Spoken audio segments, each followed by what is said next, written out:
You're welcome back. Time for Joy News Interactive. And as I said, Miss G is still here with us to take us through the stories that we put on our social media sites to get your views on it. So, Miss G, take it away. Okay, thank you. So, scrapping of levy paid by headquarters, locally known as Kayaye, is discriminatory. Well, that's according to traders at the Mokala market here in Accra. The traders say they should also benefit from this relief. The traders seem to have the backing of both the former Accra Mayor Alfred Oko van der Poy and former Finance Minister Seth Terkper. Well, some people may not be too happy about this, but one thing is for sure, and that is Kayaye are excited about this development. We want to know what you think. Is the removal of the levy discriminatory? Let's go on to Facebook to read your messages. All right, so Araba, let's come on Facebook and see what the people are saying. All right, Aura Prosper, I think the name is.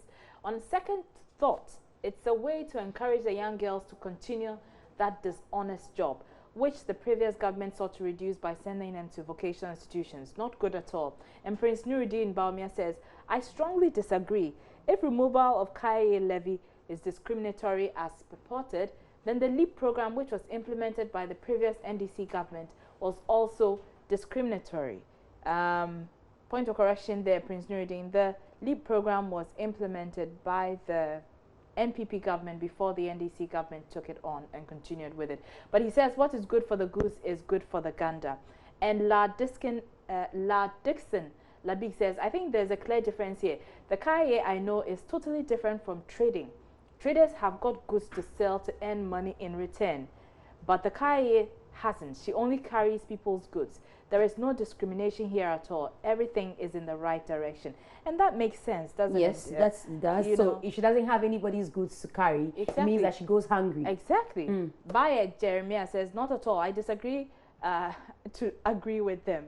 Kayaye's job is totally different. They have no other alternative than to do this Kayaye job.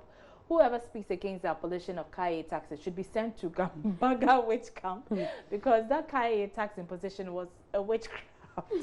That's your opinion. And Abdul Karim Inusa says, not at all. Kayaye is not a dignified job to impose a levy on them upon all that they go through. The most silly part of it is that when the ticket is lost, you have to pay again. And that's very true. That's what a lot of the girls go through. Nana Kweku Obibini Bako says, it's implicitly promoting the Kayaye menace. The government should act swiftly to provide a more decent solution to the widening gap between the haves and the have-nots. And Kwesi Boateng Ayipa writes, why must you tax a poor girl who, behind our minds, believes she is engaged in illegal business? So those are some of the comments coming up. Okay, so those are some comments like Araba said. All right, so we are told that there's some more comments. And Aaron Yoke says, common sense, what if it wasn't removed at all? Which kind skin pain with this? And I don't agree because the Kayaye isn't a job, so why? Why all this? I think the government is encouraging it itself. Which government even imposed tax on Kayaye? In fact, this government has a human heart. I think those are comments coming from you on WhatsApp. Okay, so more of your comments. And Kweku DB says they should be provided with accommodation rather than that abolition levy. There are more social problems to be solved. Do we even have Kayaye levy? In fact, I have never heard that levy before. And Alfred McBrown says, do the Kayaye pay levy? If they pay them, they should be provided with a place to stay rather than taking it away. I am going to get my pan and start work, lucrative business. You don't mean it, you know. Anyway. All right, so we go on to some other stories. And in 3 days, our beloved Ghana will turn 60. Are you excited about this? Well, preparations are underway and we ensure to celebrate in grand style. It is that time of the year where we get to showcase our beautiful culture. Despite our challenges, how far have we come as a country? We just want to focus on the positives today and celebrate our country. Tell me 3 things that makes you love Ghana. Again, we'll go on our Facebook page to read your comments. All right, so Araba. Oh my goodness. Okay, so Bismarck said, oh Jesus. Okay, so I think we should skip that. And guys, please try and, you know, send in comments that are decent and not indecent comments. Anyway, Kwesi Boateng Aipa writes, Ghanaians easily make friends. Ghanaians love to politicize any serious issue. Ghanaians play with any serious issue, steal our money, and you're free to go talk negative about our food and face our anger. And then Godson, God knows, Mr. Ekpo writes, 1. Ghanaians are very intelligent. 2. The people always clamor for right people to lead them. 3. Ghanaians are the cause of their own problems. I believe that's what you're trying to say. Bayer Jeremiah says, 1. Ghanaians are hospitable. I agree with that. 2. Ghanaians are prayerful. 3. Ghanaians love democracy. 4. Ghanaians are good at formulation of policies and making of laws. I think the implementation is the problem, the challenge. And then 5. Ghanaians have short memories. Adnan Al-Hassan Jambedu says, the Ghanaian hospitality is pervasive. Our love for peace is true, and above all, our God consciousness is unmatched. And Curious Kenzie says, my 3 things are: 1, we have Nana Akufo-Addo. 2, Nana Akufo-Addo is our president. And I'm sure number 3 is Nana Akufo-Addo is president again. But so those are some of the comments that are coming in on our Facebook. Okay, so we also have this one says, Triple M Murat says, Ghana Jollof, our corrupt leaders in politicians. And hashtag Join News Interactive. I love the fact that the busy roads can be blocked for funerals and outdoorings. Those are the things you love about Ghana. Gifty DM says, the peace, democracy, and my people I call my countrymen. And Prince Nuruddin Bawumia says, sense of patriotism, peaceful coexistence, rule of law. And Randy says, sense of humor, hospitality, and religious nature. Kofi Messi says, freedom of speech, peace, hospitality. And those are some of your comments coming to us. And then Red Pie says, Asempa budget, Ona Posong, dead goat syndrome. And nothing at all below the bar. I think that's what you want to say. And 1, the democracy. 2, peace. 3, corruption. And Agosto Foster Shine says peace.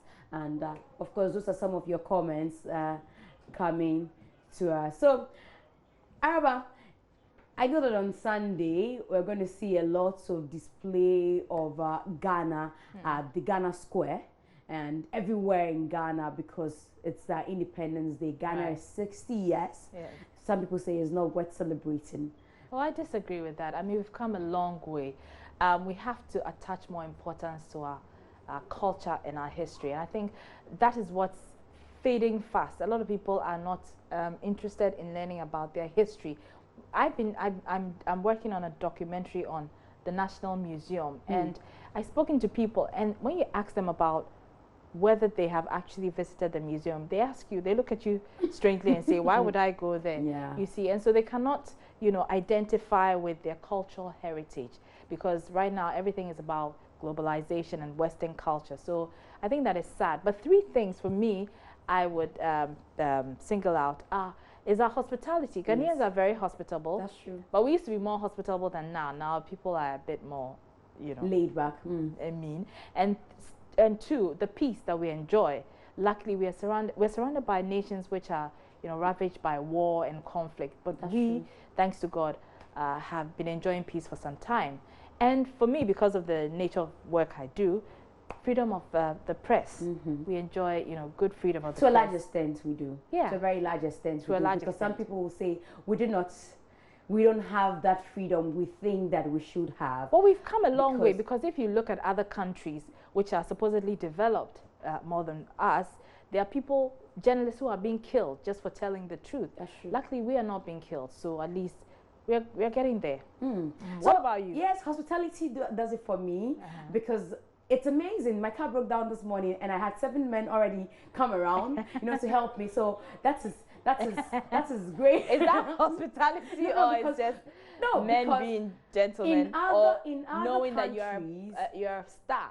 Miss G, the Nobody, star. no, they couldn't recognize, they couldn't recognize me. They were I'm not drawn sure to any your of them. color. No, but it's amazing because in other countries, Yeah. it's not so. And the peace we get to enjoy here, I know that in neighboring countries, like you say, even when you go to the bank, there's a special way you're supposed to park because they're afraid that you go in there, rob the bank, and leave with the money. So there are restrictions in a lot of places, but we get to enjoy so much peace, and we are so humorous. Araba, it's amazing the way we turn very serious things. Like one of the persons commented, very serious issues. We find a lot of humor in it. We make everything humorous, and it's easy for us, you know, to let go, because 1 minute we are ranting about something that has gone wrong, and the next minute we are talking about how, you know, humorous the activity that we were ranting about is and all that. So I think that this is a great place to be. Oh, Araba has spoken about her 3 things. I have also spoken about my 3 things. I'm sure that debates will go on. Yeah, but another thing, you know, that's also trending on social media now. We forgot to discuss it during entertainment, but I guess there's an opportune time to discuss it. It's the beef between Remy Ma and Nicki Minaj. Yes, that's been going on. Apparently, Remy Ma came. You know, Nicki Minaj has not responded to. Not at all. She's been advised not to respond because her response, like we say these days, will be whack. No, Remy Ma has murdered her. The Sheeta song, I don't know if you've taken time to listen to it. I have listened to it. It's more like, you know, like on the Wendy show, she was saying that I get to hear stuff and I keep them till an opportune time I can use against people. So when you're talking to me about yourself, or I'm hearing something about you, it's more like I'm jotting it. Yeah. Because she did that song as though she lived with Nicki Minaj in the same house, knew everything about her. But this was information she had collected over time. But one thing she said that was of interest to me was that she did not antagonize Nicki Minaj, and Nicki Minaj deliberately went out. That's her claim, to make her look bad. Exactly. Because I guess because of competition. But well.